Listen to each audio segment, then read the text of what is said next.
Okay, this video is about Android layouts.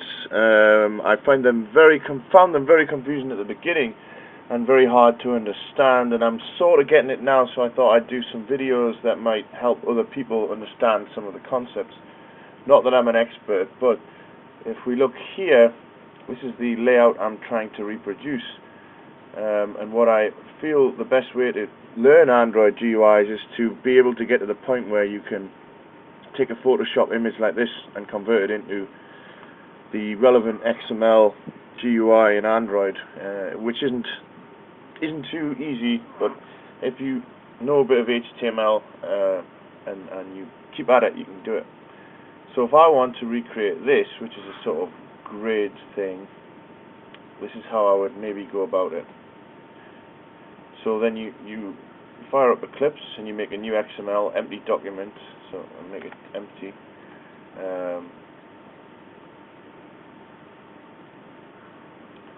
Why that's not empty?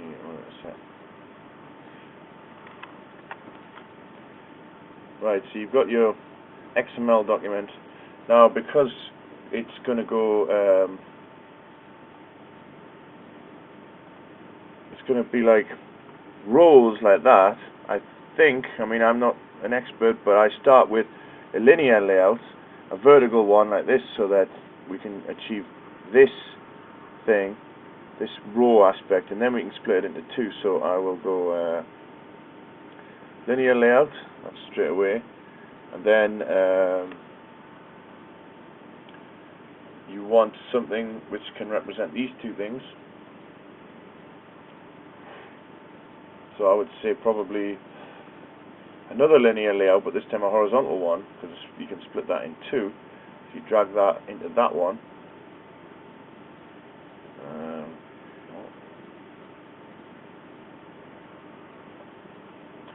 well, Eclipse is being silly as it does. Let's see if this.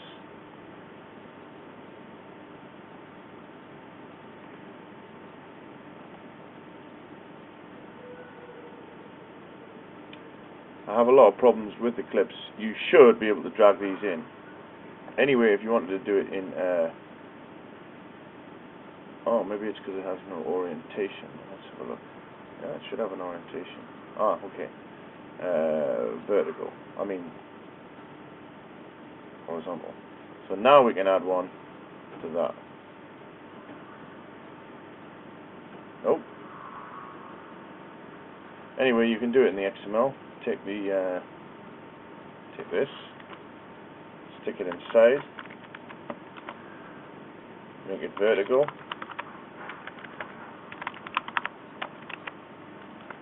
If you can type, go back to the graphical layout, and there it is there. Now, this is set to fill parent, which means that it'll fill whatever it hits, whatever it's inside. So you can see this blue box represents the linear layout I've just added this one, which is filling the entire contents of its parents, which is this one. And this one has the whole screen as a parent, so I guess it doesn't show the blue box.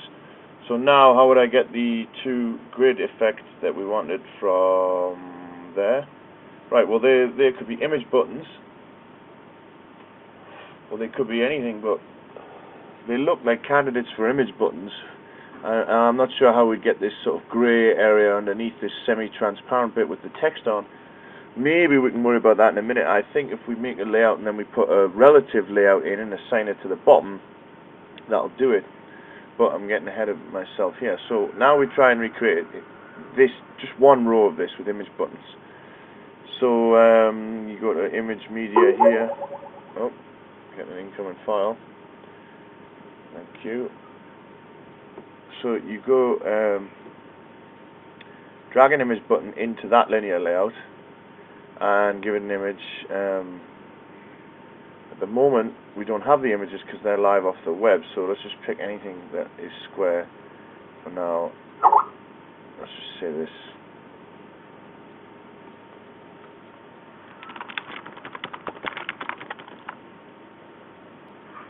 Okay, so I've dropped one image button in. Doesn't matter what the image is, just something to represent this. Now we want this to the trick here is to make it say fill parent,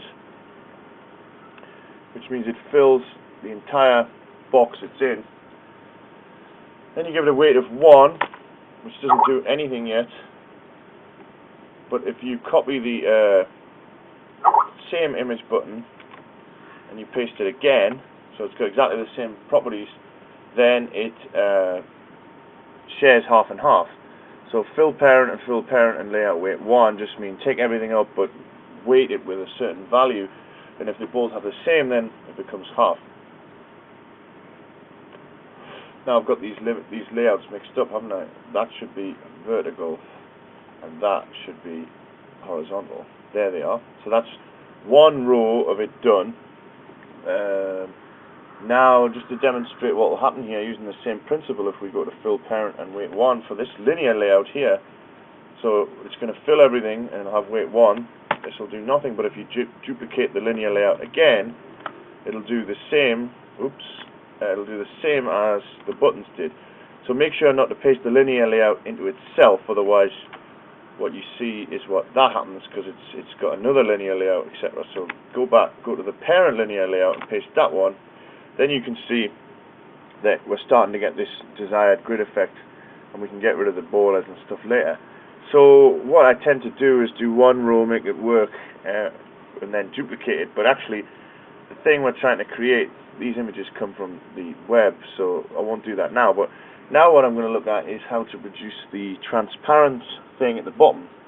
And given that I haven't practiced this beforehand and I don't know I know not a lot about Android, you know, it might work, it might not, but here we go. So, what do we want here? I think we want a relative layout inside the linear layout, because relative layouts are not the same. They sort of sit on top. They don't affect things necessarily. They sit on top of everything. So then you can assign up. You can assign something to the top, the bottom, the left, the right. They can be relatively placed. Well, we'll try it anyway. If I stick a relative layout in here, now it's gone a bit weird. I'll put the buttons in the relative layout and see what happens there. Right, so yeah. So this is where I get a little bit confused, and I tend to make a lot of layouts, which is not good practice, I don't think, but currently it gets the job done. See, I put them in the relative layout, and they've lost their shape. Why is that? So what I normally do here is I put yet another linear layout in, or maybe I just take them out of that relative layout, and I put the linear layout itself in the relative layout. Is that right? Right, I'm going to delete that row and start again.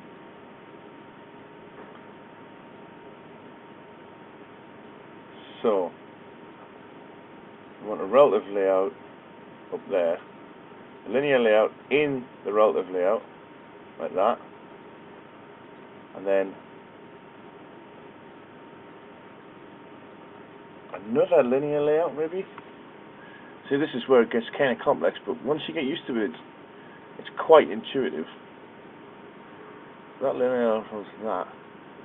So now I can simply add one more linear layout. See, I'm a huge fan of linear layouts, and I'm sure that people who've been doing Android longer than me are probably screaming right now if they're watching this.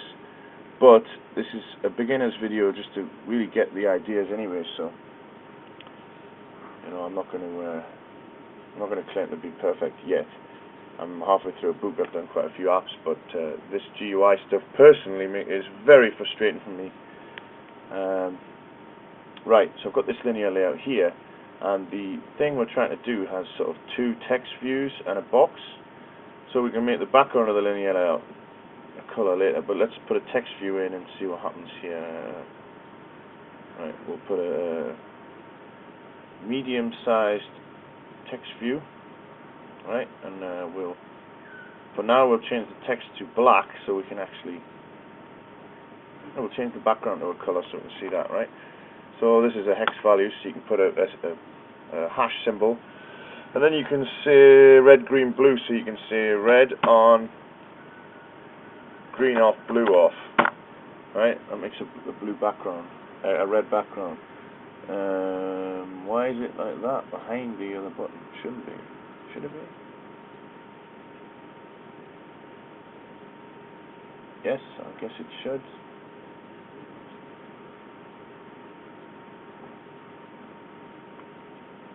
Linear layout. Okay, you've got to move that down. Now, it's a very difficult, annoying thing to do, move these things around for some reason. In Eclipse, oh no, it worked there. Often you have to go back to the XML, by the way, which is being made automatically here when you do anything, and you can go back to it and tweak it by hand, which is often necessary because the GUI editor in Eclipse is really lame half the time. I recommend upgrading to at least Android 3.0 because then you get these previews and they actually work. Earlier they don't work properly. But here you can see it on a 10-inch tablet.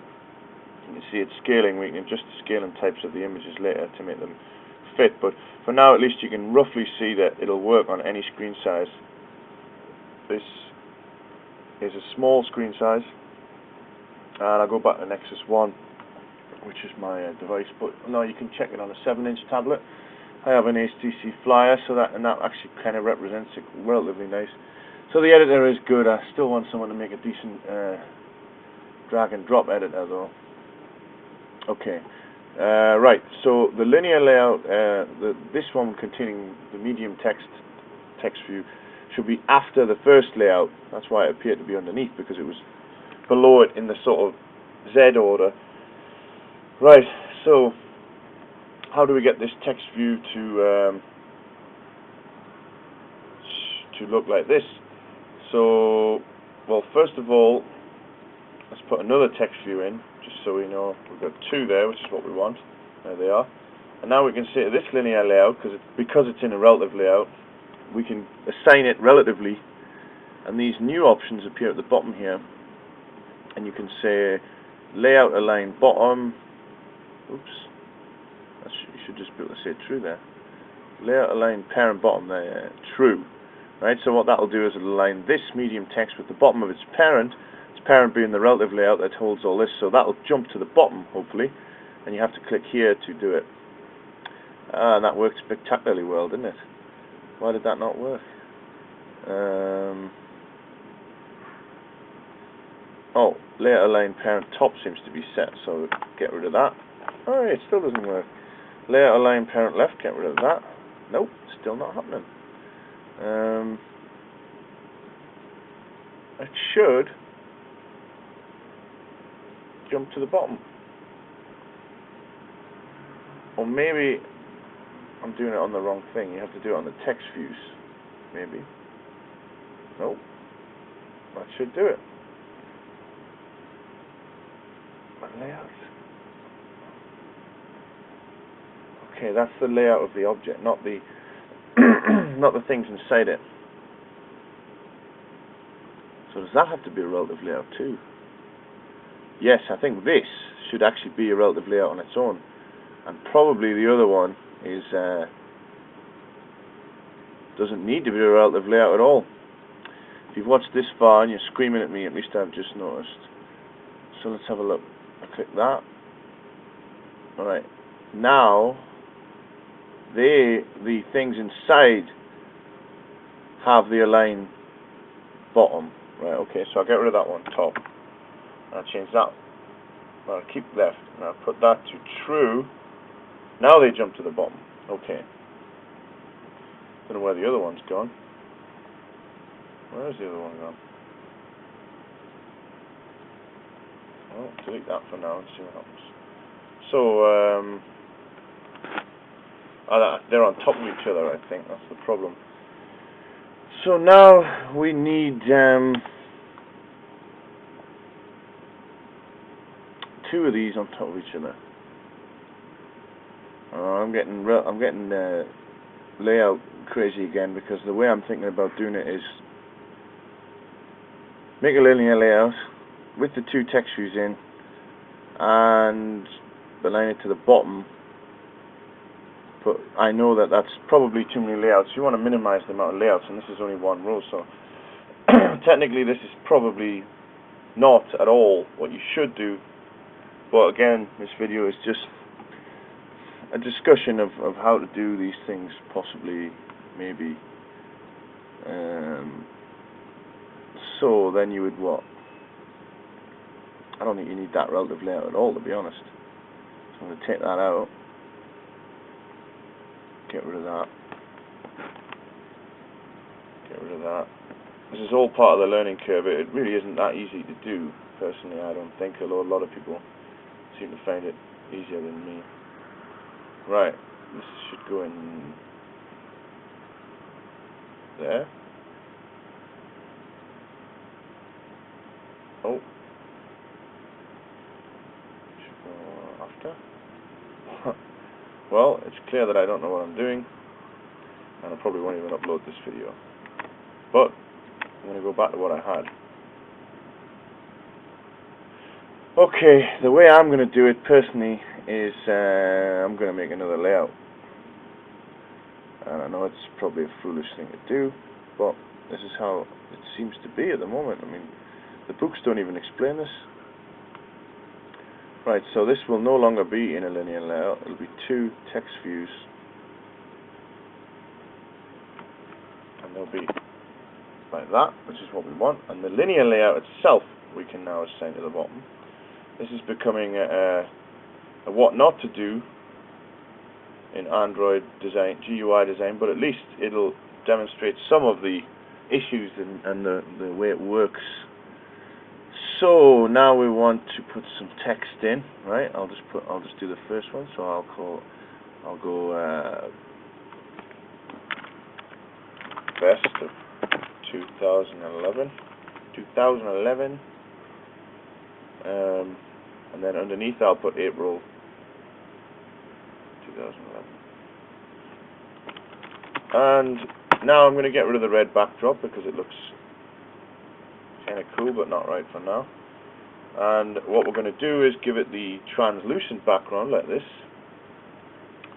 And to do that, I'm going to quickly make a Photoshop image. So I'm going to pause this and be back. Actually, may as well show the Photoshop image being made. It might help someone. So doesn't matter what size it is. Let's just make it 50 by 50 because it just has to be a transparent sort of thing. So we can, what we do here is we pick black. So we made a 50-50. Pick black there. Pour it in.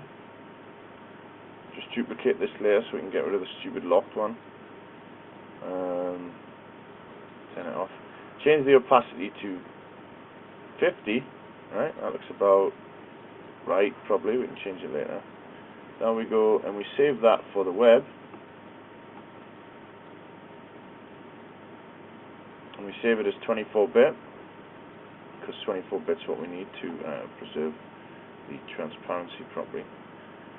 We find our resources directory, copy that, using directory opus here, well recommended. And we paste that in there, and we give it a suitable name. Let's just call it transparent, semi-transparent black, we'll call it. Alright, save that. And we go back to Eclipse. And we go up here, you got to refresh Eclipse here because it's not very good at recognizing when things have been put in. In fact, I find Eclipse very buggy and hard to use.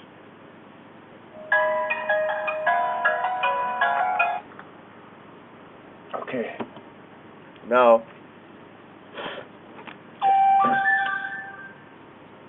it's all going here. Now you want to make this linear layout stretch the width of the row that you're in. So instead of wrap content, which means just it'll be as wide as it has to be given the content, click fill parent, it'll go the full whack. And now you can go up to background, select the transparent image we just made, which was called black transparent something.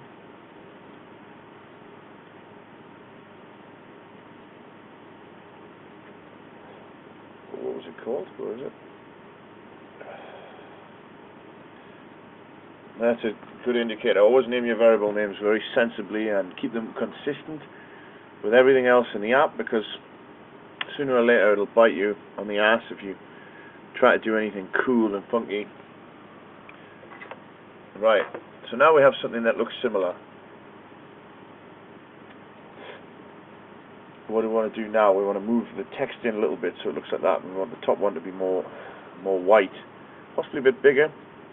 Okay, so to bring them both in with that little border there, we can just click on this and go to padding left, and you give them use density independent pixels because these scale on all devices.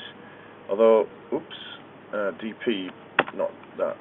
Although I'm not fully convinced, because if you go to the 10-inch tablet here, it's not sort of jumped in as far, but I think that's the point of density independent pixels. Anyway, it works between devices, so use DP or DIP for distances, not pixels. And we want to make this maybe slightly smaller, which you can do using SPs here. Text size, these are supposed to also be completely relative, so if I put 10 SP, that's a lot smaller than we need. Let's say 15 SP. That should work on all devices again, but I don't know, when you go, it seems very small to me, but supposedly that is working. I'll address that later. So we now see that it's jutting out a little bit like that. This one's grey, so we don't want it to be white, we want it to be grey. Easiest way to do this is to go into Photoshop, pick a grey, take its XML, its hexadecimal color value there, copy it, take it back into Eclipse, go up to background, and then put the hash sign and paste in. Now on my computer I have to right click and paste here. And that, obviously we don't want background, we want font color, that's silly. Text color, paste that in, and then you get a little bit grayer. Now this won't cut, this is already a ridiculously long video, I'll be surprised if anyone's watching, but we can't put the right images in yet because they come from the net, and I can't cover that in this, but essentially now if I'm to copy and paste what I've produced, what I do is I try and make as much as possible before I duplicate. But if I was to copy and paste the whole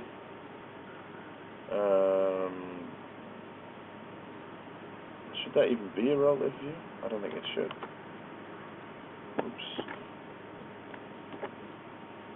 Anyway, it's maybe not perfect, but then I can copy and paste the relative layout into the top linear layout, and you see the grid structure has been made up. All you'd have to do now is substitute the images in dynamically from the code, take away the backgrounds of these buttons perhaps, and like the padding and that, and just line them up a bit nicer, which I'll not cover in this because it's been going on long enough. But essentially, there you have it. That is how you clone things from Photoshop, roughly, and not expertly yet, but hopefully that has helped someone understand something about the Android layout system a little bit more. If not, well, send me abusive comments. I'll do some more when I'm a bit better. I'll do more tutorials, video tutorials like this, explaining all the different areas of Android, not just the layout, but a lot on the layout, because it's kind of fascinating. And that's about it. Cheers.